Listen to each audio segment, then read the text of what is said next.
Muzz! E3, homie, what'd you think? Halo! Okay, I don't know if you caught this. Halo? Call of Duty, sir? Are you, maybe you've heard of them? Yeah, that's only on the Xbox. What do you think of that? This is the greatest thing that could have happened to gaming ever. Oh no, you go ahead and play your Wii U. You go ahead and play the kids system while I'm out there playing Halo, running a gun and... Oh, come on. Josh, you cannot be serious. You are going to regret this so hard. You're going to look back on this as the generation where you just stopped. Does he really call himself a game? You didn't see what the most amazing system was right in front of you. The Wii U isn't even a next-gen system, so why don't you just tell me that you're going to play your Super Nintendo instead of play the Xbox One? How about that? Or the Commodore, maybe. Oh, please say it isn't so, Josh. Come on, man. Who wants to play old school games? Nobody, that's who, or people that are 90. Are you 90? No, you're not. You enjoy playing your little Wii U while I'll be over here doing fun things. Peace. God, what if he's right? No, that. He can't be right. It'll all be over soon.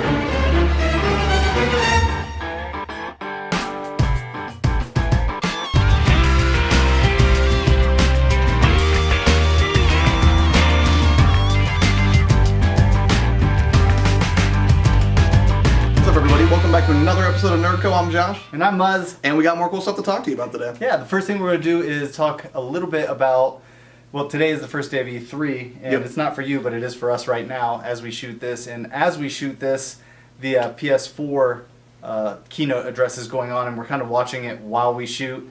So a lot happening there, and we just want to talk about it. And this is kind of an extra special episode. We're spending a lot more time on that than anything else, so we're going to cut it down to 2 segments. The second segments will be... We'll be talking about our favorite robots, so whether that's in movies, television, doesn't matter, whatever our favorite androids are, and we hope that you weigh in too. So, should we go ahead and get to it? Yeah, let's do it. Right on.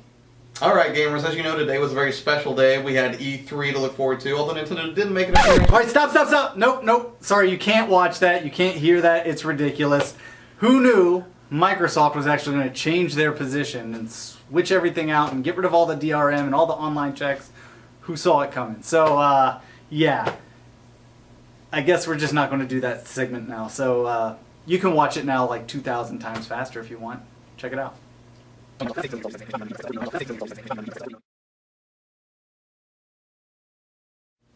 Alright, so here we're going to talk about some of our favorite robots. And I thought this was a great topic. It's kind of nerdy, kind of geeky, but everyone has one in their mind that they're thinking of right now. And ever since you heard this title, you've been thinking, ooh, that's a great idea. What is my favorite robot? And I'm going to start off with one that's kind of obscure, one you might not know about, and that's Crichton from Red Dwarf. And Crichton is just the greatest character because he's this service mechanoid and he lives to serve. It's his whole purpose for being. And throughout the series, you see him try to learn to break his programming and become something different than what he was created to be. And I've always loved that about him.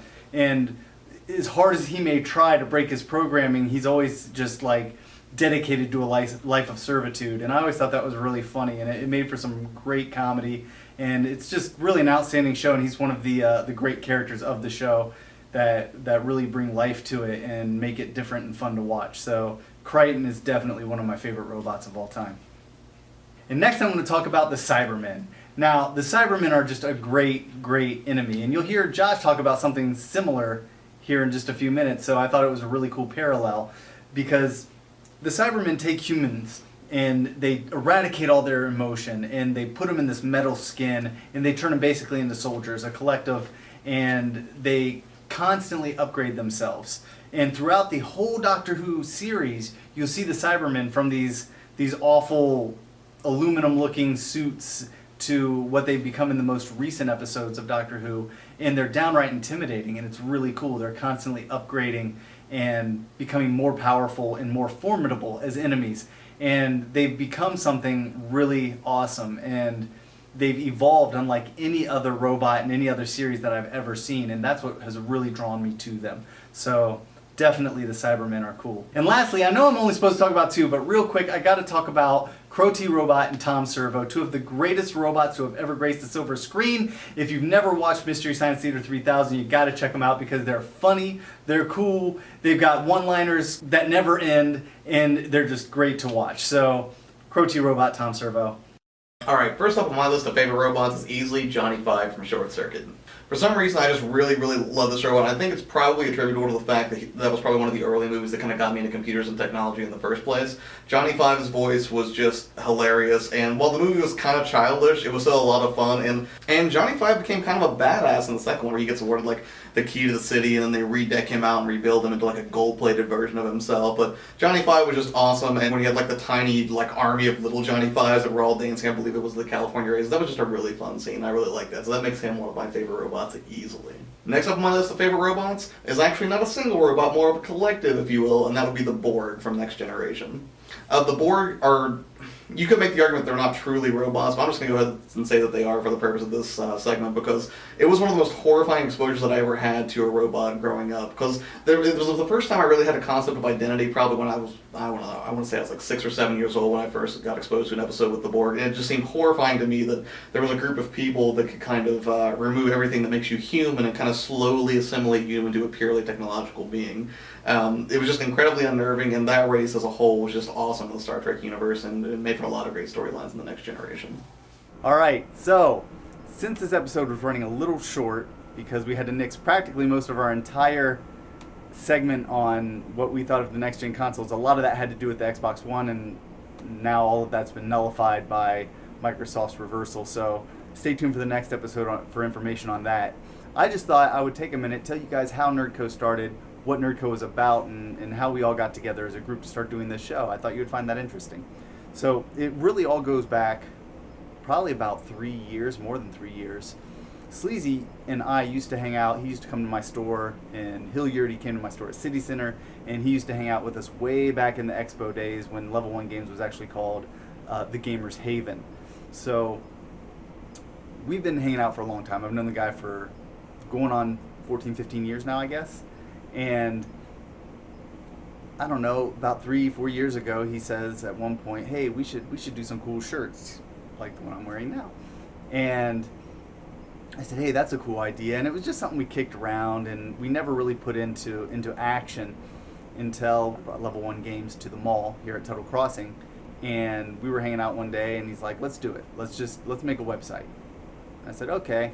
And we started kicking around names, and we went through a lot of names. And we wanted something cool. We wanted something that geek culture type, nerd guys like us would really get into. Something like a company name, like Nerd Company, NerdKO, GeekCo, whatever. We didn't know what. And the KO came out, and we slapped it together, and NerdKO, the name itself, was born. And with that, we went ahead and just decided to build a website around it. And we thought, hey, someday we'll add a store, but let's do it informational. Let's do articles and stuff. Why not? Talk about the things we love. I don't know how I ran into Josh. Josh, I guess, just came into the store and we were talking, and I knew he had done some websites for other places for himself, and he had done Geeks Podcast and all that. And we got to talking, and I said, hey, I want you to do the website. And Josh was on. He did the website. Shortly thereafter, we were here in the store. It was after I'd moved to this spot from next door. We were talking. He wanted a project to do or something, and he had done some video shows in the past, and he was doing Geeks Podcast and all that, but he wanted something where he could throw together multiple segments, and he had done things like this in the past and wanted a new one to, fill his time, I guess. And I said, hey, let's do a show for the website, and you can post it on Geeks Podcast, and it'll be fun, it'll be cool, we can all get together and collaborate. And the show, NerdKO, was born. Josh has been an integral part of it. I mean, he's really part of the NerdKO crew now. He does most of the editing for these episodes, and it's been a lot of fun. It's been a great experience. We're hoping, as a whole, to elevate, NerdKO and Geeks Podcast. And we've been trying to bring in other people, as you've seen Steve Averett, who's done a couple controller segments and everything. This guy, he really knows his stuff. He's a big second generation gaming fan, so he knows all those consoles, the games, the controllers in particular. He's a big fan of controllers, and it's fun to let him just loose and talk about controllers and stuff. You saw Devin, who's now a writer for us. She's the one who slapped me a few episodes back in the games with innuendo titles sketch, and she's written a couple articles for the website now. We have Angela, who is also very cool, who's written for the website now. She did a great Doctor Who article. She's doing another one, and we're looking forward to that. She's studying for the bar right now, so it's hard for her to find time to write.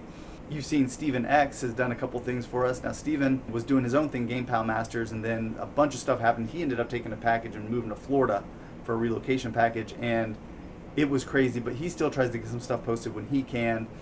And overall, it's just, we have a cool crew of people who like to just talk about their favorite things, their nerd stuff, and every now and then we want to put some extra people in the videos, and it's been a good time. I mean, overall, I've really enjoyed it, and we're looking forward to doing more and more episodes and giving you more and more content. So that's it. That's how NerdKO started, and that's how it became what it is. Just a group of like-minded people wanted to come together and do something cool. We hope to turn the website into kind of the informational thing, and then we're going to put a store on the side. Sleazy and I are working real hard on that right now, getting some things together and getting that ready to go. So stay tuned for all that. And that's it.